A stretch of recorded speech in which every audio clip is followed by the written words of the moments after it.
Salut, c'est Trado, je suis content de vous retrouver pour répondre à une petite question qui m'a été posée. Je vais essayer de mettre à profit mes longues balades avec le chien, avec Dash, pour essayer également de répondre aux questions qui me sont posées.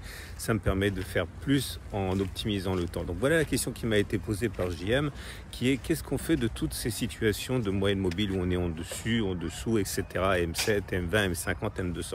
Alors pour faire simple, deux choses. Un, ça peut servir à établir des stratégies. Par exemple, vous le voyez bien, lorsque je fais les croisements faible ou fort, etc. Je sais où mettre mon stop de protection et donc ça peut permettre une première façon de travailler, à savoir backtester en fait des stratégies selon que l'on passe ou pas au-dessus de la moyenne mobile avec un stop de protection, etc.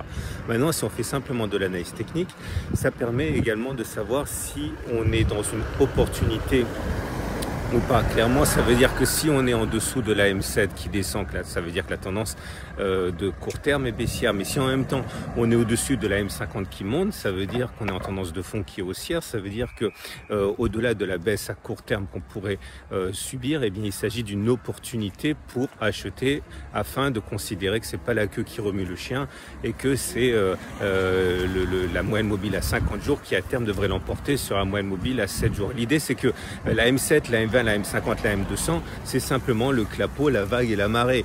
Et donc c'est comme ça que vous pouvez également utiliser ce jeu, ce balai de moyenne mobile. Voilà.